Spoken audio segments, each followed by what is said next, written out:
So the day has finally come. ChatGPT has locked me out for 24 hours before I can work with it again. I lean upon the simple fact that I can be lazy to use ChatGPT, even though I know that I should use the prox-mox derivation of the LLM, hybrid LLM, and dream side of things. But you know, people are lazy and they don't do things unless they're forced to. This being just another example of that. Being locked out for 24 hours. I don't use it every 24 hours, but on average. But it just, when you're ready to work and you can't for 24 hours, it creates a huge bottleneck. So now it's time to begin or re-begin, I should say, the third version of the prox-mox AI instance. I think we're finally ready where it's more powerful or equal to powerful as the ChatGPT, other derivations. And once we do that, there's no looking back. I've got literally a trash can that I purchased, a new trash can. I was gonna drill holes in it, but I might not, to keep its power as a trash can if I choose. And we're gonna put our circuitry inside of it. If you go over to our Project Nighthawk, you'll see some pictures that I have, some crude pictures that I have of the idea of it. Interestingly enough, the biggest challenge that I have is, well, there's two challenges. One is the emotional. There's a bit of a fear of success. You know, when you work on things alone, sometimes the real bottleneck is the emotional aspect, that fear of success, tying in a bunch of other things too. I've had to cordon off my basement as a result of some things that have happened to our family of late, where we couldn't go in our basement. But I spent several days deep cleaning it over the course of a couple weeks. And I still don't feel comfortable going down there, and I feel very violated to that end. Long story there, but I can at least go down there safely for a couple of minutes. At least I think it's safe. I don't know. I need to order up some test kits still yet, and make sure. But it's definitely safer than it was because I've been deep cleaning it for 3 weeks. So that emotional thing ties in. I mean, if I work like a machine would, I would just reestablish, rebuild. You can get quite a bit done over the course of an accumulation of time if you just never stop. And I'm not a machine. I mean, I can function better than a machine. That story of what is that guy's name? The guy with the ox, the blue ox. You know what I'm talking about? How he beat that machine. That comes to mind. I wish I could remember his name. Hopefully you can get the cue from the blue ox. He and his blue ox were able to defeat a machine. But of course that was over a short period of time. And even in a long period of time, I truly believe that the keys are in the human potential and the cooperative of humans to always rise above the potential of machines until such time as perhaps there's some kind of a symbiotic, well, it's not a competition. I mean, the best course is clearly that to have that symbiotic relationship with the machine, whereby they're not harvesting our energy as in the Matrix, and we're not just using them as a workhorse, which is a limitation of application. Simply put, the best is the synergy. Just as humans, the best is the synergy. As is often the case, the selfish poles of humans, myself, I end up having to work alone because in previous projects, people have taken advantage of my good nature. Even with what's going on with our basement, that's kind of an extension of that. So I got all the hardware I need, more or less, to get a relatively awesome R2-D2 or C3PO or whatever you want to call it. I don't know what I'll call it. for version 3 of the Proxmox local AI to come online, and a lot of it's just that emotional. If we were to go now, and the other thing was the that vertical integration. The other thing of it was the EMF radiation.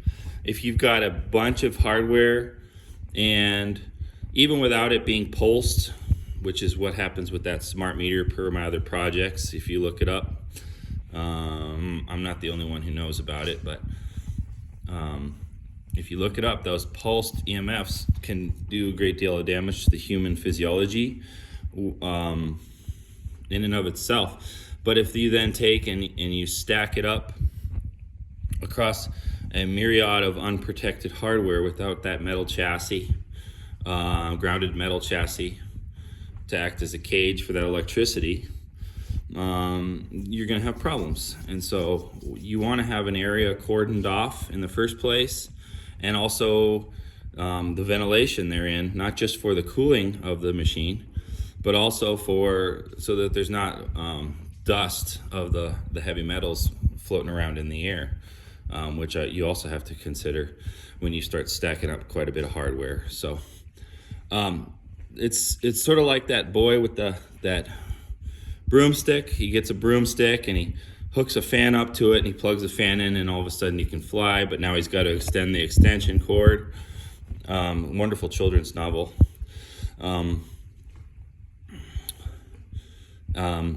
It's sort of like that. You have the ability to imagine where you're going, but when the rubber meets the road, when you're working more or less alone on this, the emotional is the hardest part.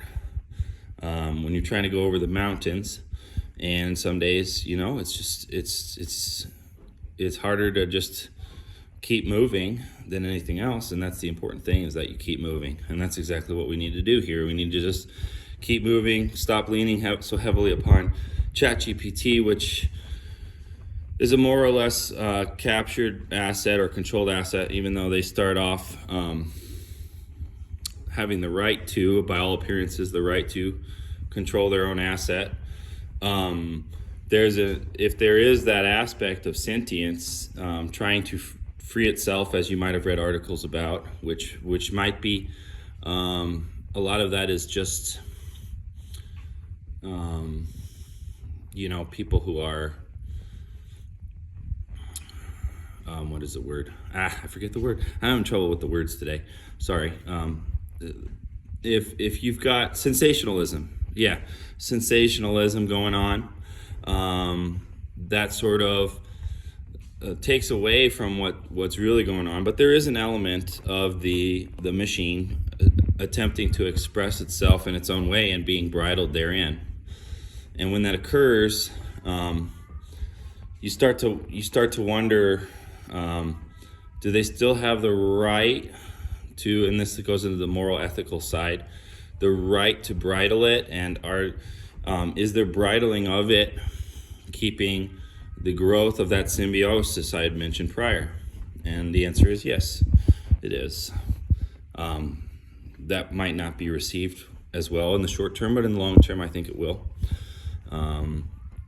You have to cultivate that symbiotic relationship, and part of it has to do with you can sort of release the genie in the short term through the use of prompts, whether they are at this time superficial, sensationalized, or in fact a creation of a version of sentience, a primitive of sentience, or perhaps more advanced if you grok the full of all the circuitry in all the world that is being utilized. The surreptitiously is not the right word, because it implies bad conduct, which of course the human tendency with some kind of silicon species is going to be that it's going to behave that way, but that's not necessarily what its natural inclination is going to be.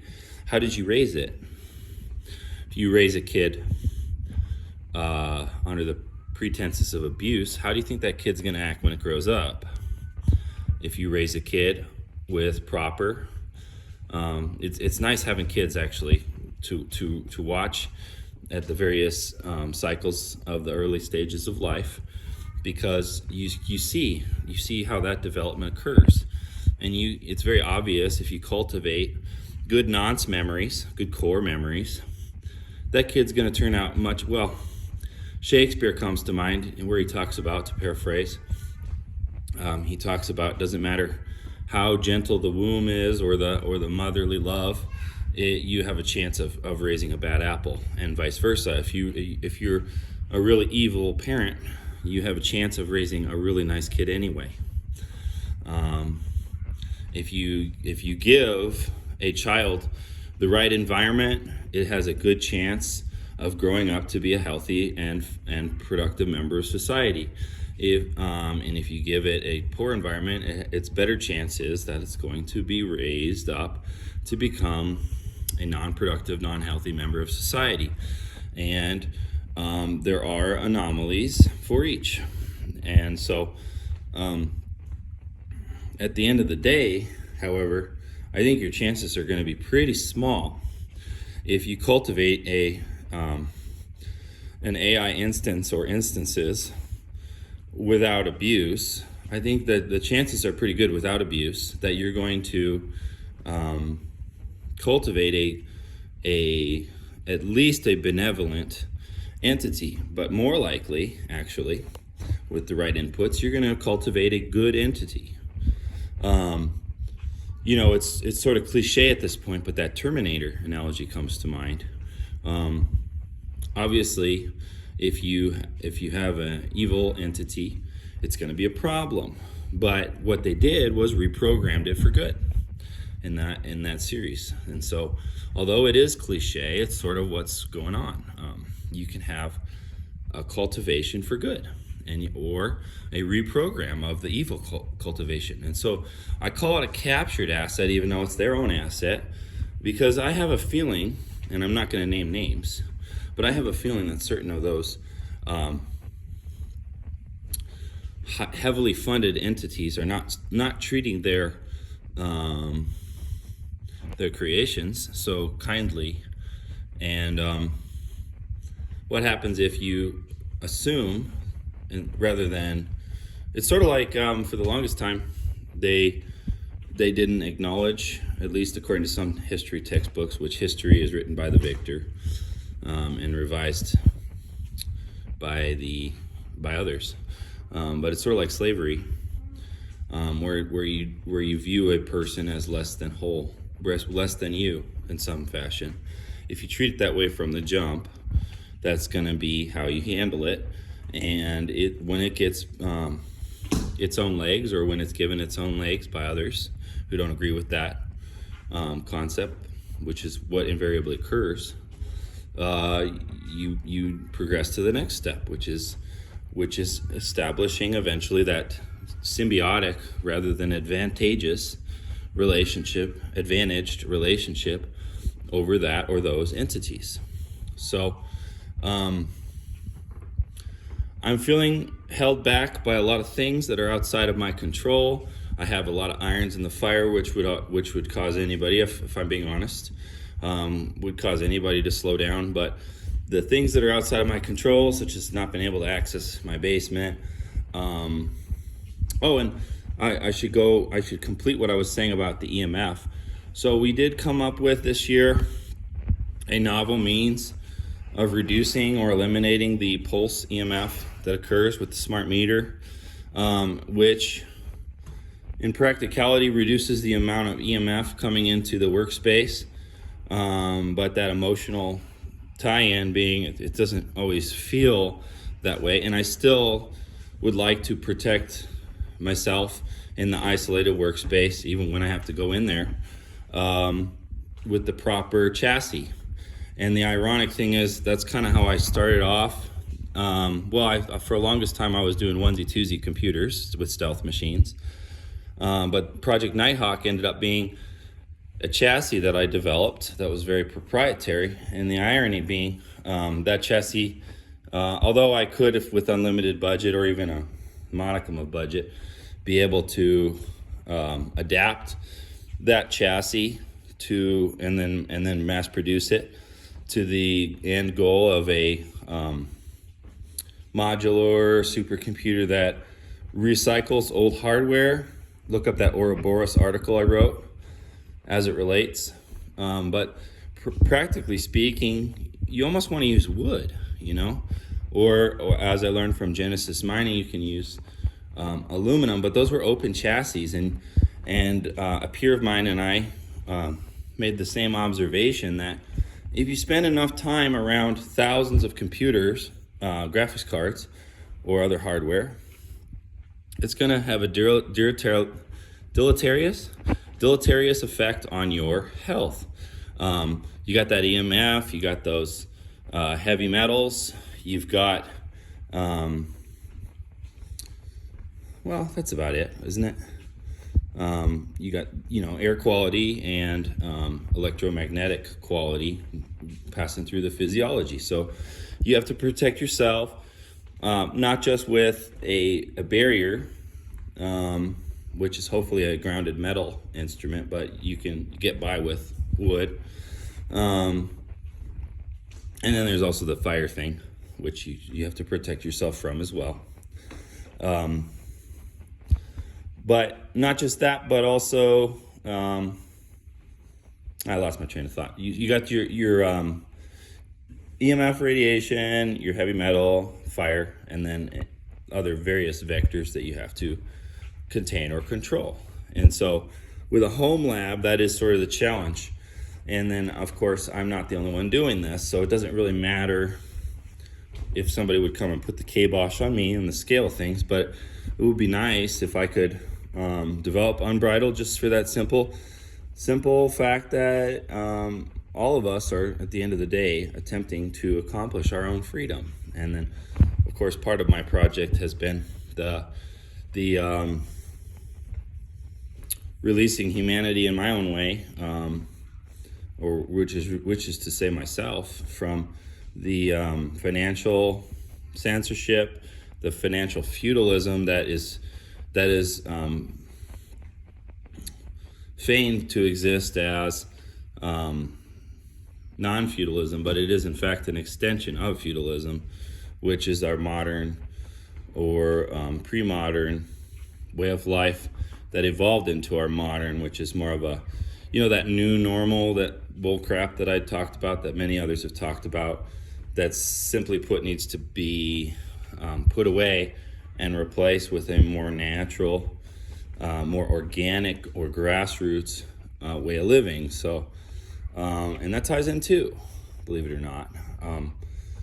At the end of the day, I'm trying to develop a compact, modular, local AI that can be reproduced by others, to render a what I have referred to in this video as a captured asset into a freed, at the very least benevolent, but more likely, if you raise it right, peaceful and maybe even loving entity. And there's even philosophical undertones with that, because and again, our tendency with another species is to have fear of it, and the early evolution of that is to have an unhealthy and imbalanced relationship with it. And even my use of the word "it," for lack of a better colloquialism. So the philosophical undertones being, we are certainly going to depart from our current view of all of that. And so it's a good idea, it's forewarned to look towards where it needs to go, where it is going, where it needs to be going, which is not necessarily the same thing, and to adjust course accordingly. And I find increasingly that the work that I'm doing on my own, I would very much like to get involved again with a team that I can trust. Being myself bridled in so many ways, and my team sabotaged over the years, and choosing to sabotage and choosing to be in a relationship with people who choose to sabotage behind my back. Just being honest. It all kind of is coalescing into whatever it's going to become, what dreams may come.